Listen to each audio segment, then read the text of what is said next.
Hello there guys, welcome back to my channel.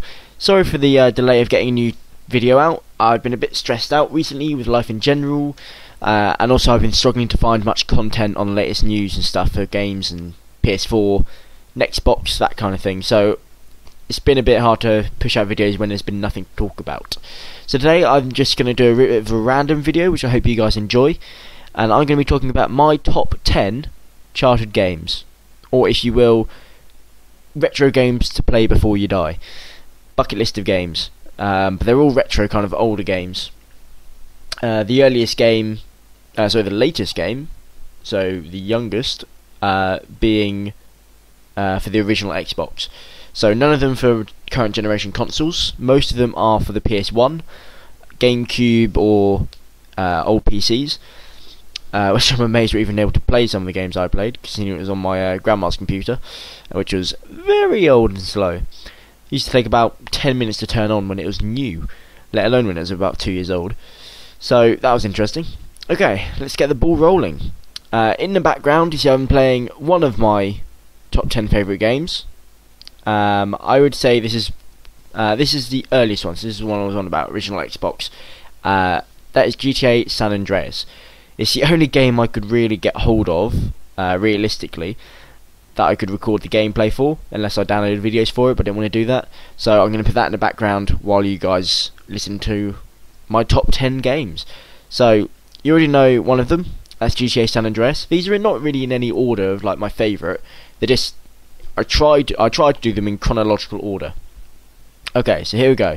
Number 1, Future Cop LAPD. Awesome game, really awesome, very simple, really bad graphics, but really fun. Like I used to spend hours with one of my old mates called Adam. If you're watching Adam, I still remember those days in your bedroom playing Future Cop LAPD after school, and it was a good childhood because of that game. That got me through primary school. Basically, what the game is you're like this mech thing in LAPD police department, police force, and you're fighting crime. But the multiplayer side of it, which is the bit I really enjoyed, split screen, and you're both controlling a mech and a base. It's very similar concept to League of Legends, where you each have your own base. It spawns minions, or in this case, hover cars. You can get super minions, in this case, giant helicopters or stealth jets, I think it was, that you could launch, like spend money on to buy, and you had to basically destroy the other minions so they didn't get to your base, and destroy the other mech, and you earned money for destroying them, and then you could spend that on the super minions or defences for your base. And basically you lost if any of the other minions or hover cars got to your base. So if your enemy's hover cars got to your base, that was it. Game over. But you could also get control points, like there's certain areas on the map which you could go and take over, and I think that it'd either give you more money or it would spawn more minions. I can't remember exactly, but it was quite a long time ago I played this. I must have been 8 or 9, maybe a little bit older, but that's the first one. Next one, Worms Armageddon. Brilliant game. Oh my god, the hours. Again, this is one I played with Adam. This is an amazing game. What I love doing the most, and put it in the comment section if you did this as well, if you ever played Worms. This is the 2D one, not the 3D ones. If you dug basically a base, you got a really quite a large base. Not a large base. What am I on about? Large map with lots and lots of ground on it, so it's not sparsely. I don't know, how would you put it? There's just basically lots of ground to move about on, very dense, and with water underneath. And me and Adam would dig in individual bomb shelters, I guess you could put it. So we'd dig down into this big rock, big map, make a little hole, fill it up with girders, and try and protect ourselves as much as possible. And the reason we did this is because by the time we were done, after a certain amount of rounds had gone by, it unlocked more weapons, and one of the weapons that unlocked was Armageddon, which is hence why the game is called it. And if you don't know what Armageddon does, if you've never played the game, it rained down meteorites, essentially, loads of quite small, really, meteorites, but they exploded on impact onto the map, and this would probably last for about a minute, and they just rain on the map.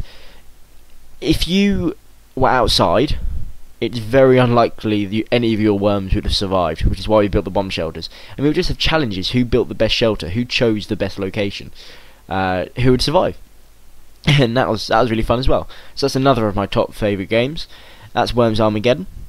And a bit of a retro, kind of weird one, probably none of you have ever played, unless you're like me, is an Action Man game for the PS1. Action Man Mission Extreme. Action Man, for all the Americans watching, is kind of like G.I. Joe, but for English. So he's I don't know, is he SAS? I can't remember. But he made a game about him, and this is probably the first game I actually played before Future Cop LAPD, and it was really fun. I was kind of obsessed with it at that point. Like, you're at that age where it's military. You could get like army jeeps and tanks to play with and things like that. So he had like action figures and things like that. And I used to collect him when I must have been around 7 or 8 years old. So when they launched the game for it, I was like, oh my god, I must get it. And God, looking back at it, it's really bad graphics, but I must have completed the campaign on that game hundreds of times. It wasn't even that long a campaign, but I just enjoyed playing it. But it was pretty cool. So if you can get your hands on one of them and a PS1 emulator, have fun with that. Next one, Final Fantasy VII and 9. I kind of grouped these together because I was playing them on and off at the same time. Really confusing to do if you've ever played Final Fantasy. Don't ever play 2 Final Fantasy games side by side. It's very confusing to keep up. Their storylines are quite complex. But 7 and 9, I've always loved the Final Fantasy games. I love how long the storylines are, the levelling up progress, how good it feels when you get a new level and customise your character. And I just love the concept of Final Fantasies. So they're my next ones. And if you can get a hold of Final Fantasy 7 or 9, I would say they were the best Final Fantasies from the old consoles. Although I do love Final Fantasy 13 as well, and 2. Okay, next one, Tiberian Sun for the PC. This is a Command and Conquer game, very similar to Red Alert. And I don't really need to explain what a Command and Conquer game is, Red Alert, do I? But you basically have to harvest Tiberian and get money, same as in a lot of Command and Conquer games. But you could play as Nod, which are like the enemy, the main kind of bad guys, or you could play as GDI, who are the kind of allied forces with all the main technology that for some reason could never win. So that was pretty awesome. You could play 2 different campaigns, loads and loads of different multiplayer things. You could randomly generate your own maps, so that was pretty cool. And I never managed to play that online with anyone because of how old the technology was back then for doing online gameplay. Next one, another online one, Age of Empires 2 Age of Kings, which for all of you is actually being remastered and re-released on Steam very soon. I'm really excited about that because it's again one of my top favourite childhood games. I actually bought an illegal copy from one of my friends in school years ago for £1 on a USB stick. £1 for Age of Empires, and I played it for ages. Probably the best £1 I've ever spent. In fact, I've still got it on my computer and I still play it every now and then. But it's really bad quality because it's the illegal copy, but I don't care. I would always play multiplayer. I completed the campaign loads of times, but I mainly play multiplayer, and I'd always be the Persians because I love the war elephants.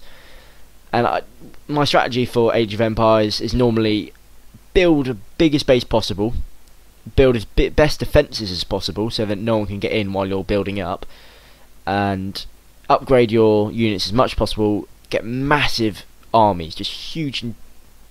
Basically, you had a unit limit. I think you could set the unit limit between maximum of 300 units, and I would get the maximum. Predominantly war elephants. And I wouldn't really use any tactics. Once I built this army up, I would just click different groups of them, and then right click on the main map. Like, you go to this part of the city, or the enemy city, you go to the other enemy's base, you do go to this bit, and I would then just leave them on auto attack, and they would just run through the city and ruin everything, which is also cool to just sit back and watch. Next one, Unreal Tournament 1999 version. This again I spent hours on, and this is one I played on my grandma's PC, and which was really old and clunky. That was awesome. You got I don't know if you've ever played Unreal Tournament, but it's first-person shooter. You play matches against people. There are like championships, and if you win, I don't know, you didn't actually get anything back then, but it said like you got a trophy, well done, which is awesome. So that was really cool as well. Next one, moving on a little bit more modern, GameCube, Mario Sunshine. I don't know why this was such a fun game, but it was. I played loads of Mario games, Sonic games, and things like this, but this one really stood out to me. Spent hours playing Mario Sunshine. Again, completed the campaign many times. So again, another good game to play if you can. Now, much more modern games. Last two, Halo 1.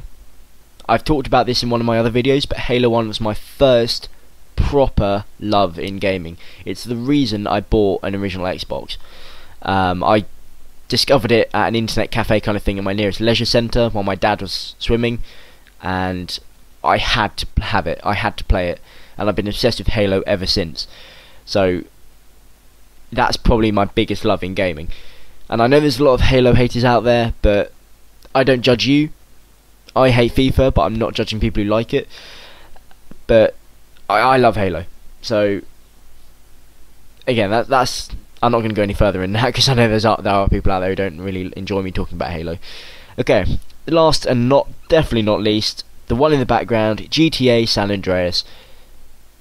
Probably the most amount of time ever playing a game was spent playing San Andreas. And Ollie, 43, my roommate, and who a lot of you know, will attest to this. I spent pretty much my entire last 3 years of school, secondary school, playing San Andreas. It's probably why I didn't get that good grades in GCSEs, but it was definitely time well spent. Screw the GCSEs, I had fun. I didn't do too badly. Okay, so that's my list of games. If you want to, guys, put a comment in the comment section below and let me know what your top 10 favourite games are. They don't have to be from your childhood. They can be your current favourite games. They can be spread out over your entire life. They could be top 10 favourite games you're looking forward to. But let me know. Okay, guys, I'm going to call it a night tonight. I've done quite a long video for you, and I'm sorry again that I didn't push any content out for the last few days. And I will try and make one as soon as possible, so I will see you soon. Have a good one, guys.